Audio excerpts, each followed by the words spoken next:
Obviously, we're here. It's Monday morning. Obviously, the talk of the wrestling world is AEW All in 2024, live from Wembley Stadium in London, England. There were so many things that happened: surprise debuts, cool entrances, surprise returns. I wanted to get your take on everything, Banks. And you could take your time. We got all the time in the world. So let me just know how you think about AEW's All in London. Pretty good show. The booking was kind of expected. Mariah May going over Tony Storm, that's fine. Jamie Hayter coming back, that's good. The trios title match, that was good. Not a lot of spots that I thought would be taken. I thought people would be trying to crack their cranium as usual in AEW because that's what most day workers aspire to do, but that didn't happen. The FTW title going back to Hook, that was cool, I guess. What am I missing? The tag match, pretty good match.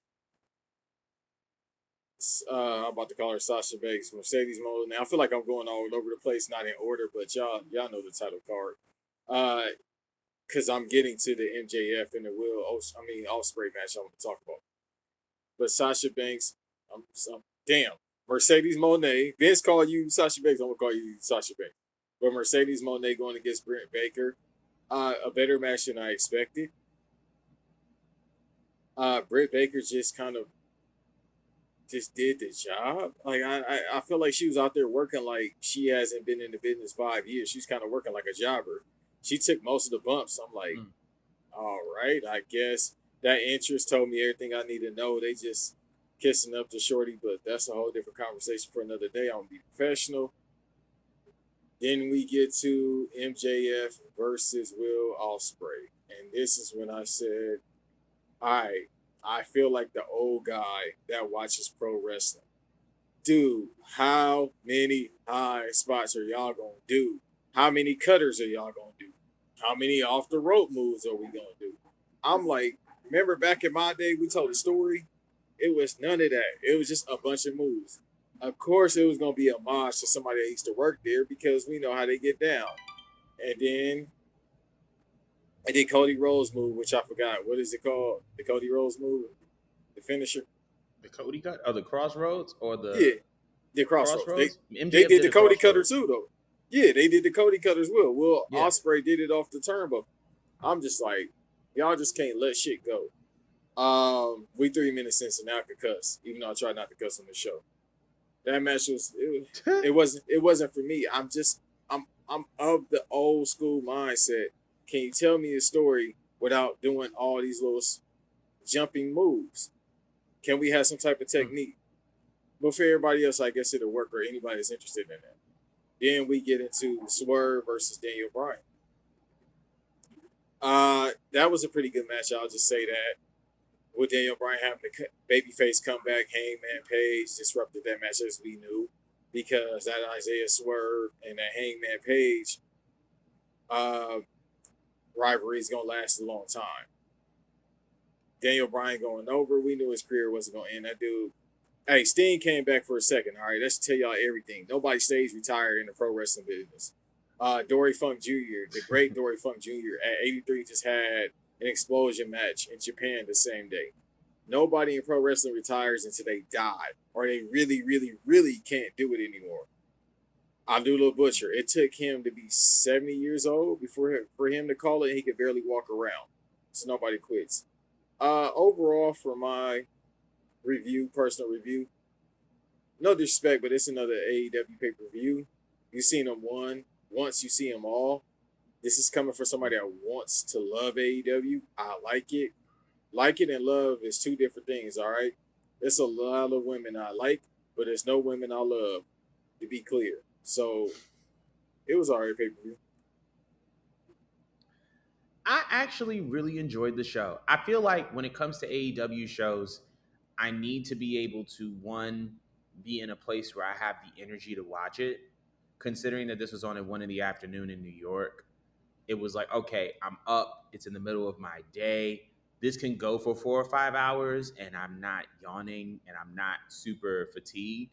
So like I think just the fact that I had enough bandwidth to watch, analyze, and process the show was just like that was great on me. So I think that that was number one. I think number two, I actually really enjoyed the show. There were a couple things that I actually really love. I think that one of the bright spots in AEW is the story between Mariah May and Tony Storm. I loved kind of like towards the end of the match how like Tony wanted to like hit her with the high heel and couldn't, and based off of just like that pause, Mariah kind of was able to capitalize towards the end of the match and win.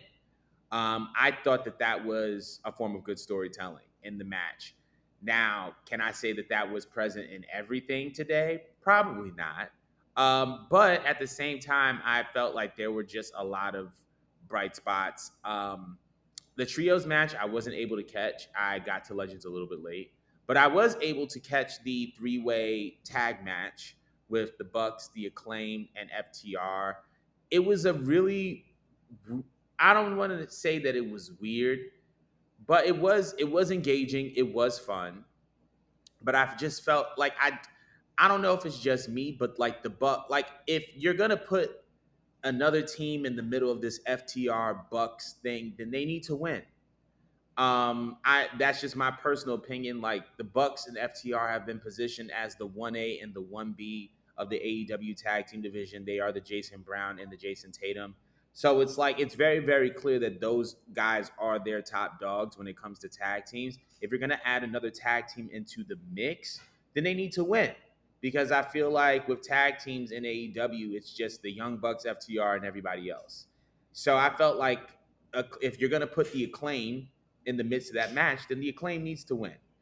That was my opinion on that. As far as the funny part is that nobody really talked about was the AEW TNT title match, right? I felt like we're finally seeing kind of the evolution of Jack Perry with this scapegoat character.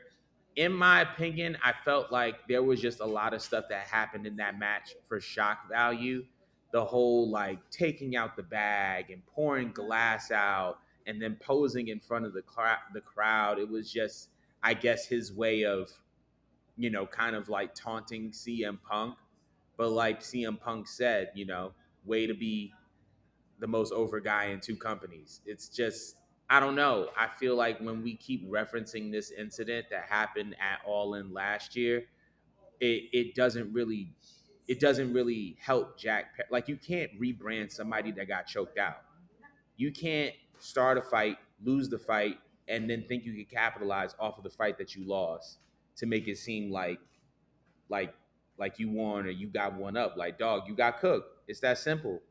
And I just feel like you trying to rebrand someone that lost the fight is crazy. But that's another thing for another day. That TNT title match was, it was cool. It was expected. Darby did a lot of reckless stuff as we expected. I didn't expect Jack Perry to win. Nevertheless, glad that he won. I guess this just kind of reinforces his dominance, his rule, his reign. I guess as the TNT Championship. Sting coming back. Oh, nice. Um, Sting coming back, I was thoroughly surprised to see Sting coming back. So I thought that was a really nice treat. Going into the Mercedes Britt match, like you said, when Britt walked out, it kind of her face kind of told the story. There was somebody in the bar that was just like, "Oh, she got that face on. She knows she's losing," and so I think that was the thing. Once I kind of saw her entrance, I knew that she wasn't going to win, but it was a good match. I enjoyed it. I don't really have any major complaints about it. Um, the gauntlet was cool. Seeing Nigel McGuinness return was great. Seeing him in that ring going off with Zack Sabre Jr., I thought that was a pretty cool moment. And Okada, I thought that was really, really cool. Um, Still in great shape, still in fantastic shape. And then obviously we get the AEW debut of Ricochet. We heard rumors about him signing that multi-year deal. He made his appearance. He looked to have an extra pep in his step. What is to come, we don't know. I guess we'll find out. But moving on to the world title match. I honestly thought that this was going to be it for Daniel Bryan, especially Bryan Danielson, especially because he came out to Final Countdown. I was like, oh my gosh, this is it.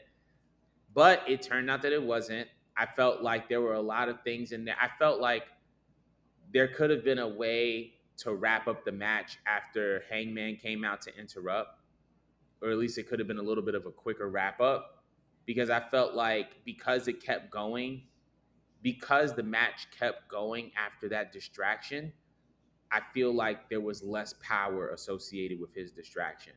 Like if Hangman came in the end and did something really, really abrupt that just led to Danielson either getting a pinfall or putting him in a compromising position where he tapped out to submission, I feel like that would have been more powerful than what we saw. But it was a little overbooked. But nevertheless, Bryan Danielson is the new AEW World Champion, which I was actually going to ask you about, considering that he's been considered a locker room leader. He's a part of the disciplinary committee. So how do you feel about Bryan Danielson being the AEW World Champ? I think it's great. Eventually, he was gonna get it. Now's the time because it's like, Mm-hmm. yeah, about a year left. I think he got like a year left on his contract, and he's been saying for about two or so he wanted to call it around this time anyway. So let him get a title run. I'll put Swerve over, despite not wanting to. He had a good run. Uh, Pretty good worker. You know, that's all you can ask for. He's made a lot of money. That's the number one thing people got to still realize. Mm-hmm. It's the pro business. You got to make money. I don't care what you do. Hey, I don't care if you're a basketball player. Yeah, I need $300 million for just dribbling. All right. So he's made a lot of money. Mm-hmm. He got over. That's all you can ask for. But Daniel Bryan winning the title, it was due. Even if he decided to drop it this upcoming Wednesday, that's fine. To say I've been World Heavyweight Champion, I've been Right. WWE Champion, and I've been AEW Champion. I don't remember his accolades in ROH, even though that's when I started watching him. Dude is one of the greatest workers of all time. I mean, that's been solidified All time. since 2014. I think we can say that when he won at WrestleMania. I think every now and then people forgot this little guy going against the likes of Randy Orton and Batista, who were the guys in WWE. And that match originally was supposed to be a 1-on-1, but yet they had to put him in there because he was over like Rover. And he also told Vince at one point, "Hey, I want to be just as popular, if not more popular than John Cena." And Vince was like, "My nigga, you're tripping." But what happened? He became more popular than John Cena around that time. People, I'm not joking. And this is coming from a John Cena mark. All right? That man was moving more units than M Pimp Juice and us. He was moving more units than John Cena and merch around that time. That Yes movement to this day. The Yes movement been going on, 14 years, 13 years now? Somewhere around 12 years? To this day. Yeah. That chant. The chant started like years ago, but then the Yes movement started in 2013, 2014. So cut to 11 years later. Overseas, they doing this. All right? So that tell y'all everything you need to know. The only chance that go off really in arenas is what and yes.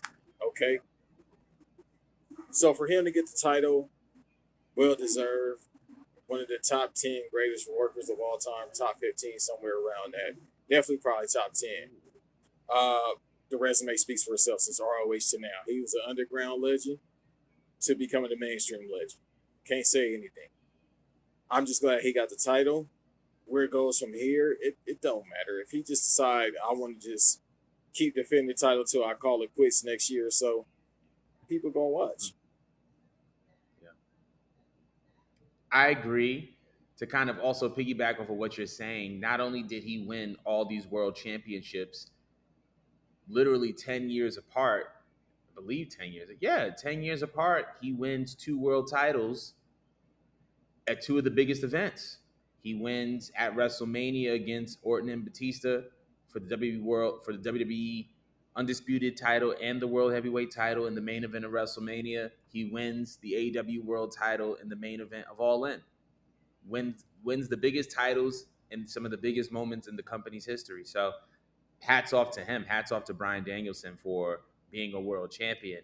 I think that kind of concludes my impressions of All In, but I want to know what everybody else thinks. How do you guys feel about All In? We're going to be talking a little bit, in the coming weeks more about AEW. We're going to be moving on. Thank you guys so much for watching the Culture 316 podcast. If you liked what you saw, be sure to like, comment, and subscribe so that you guys can stay up to date with all upcoming videos and events pertaining to Culture 316.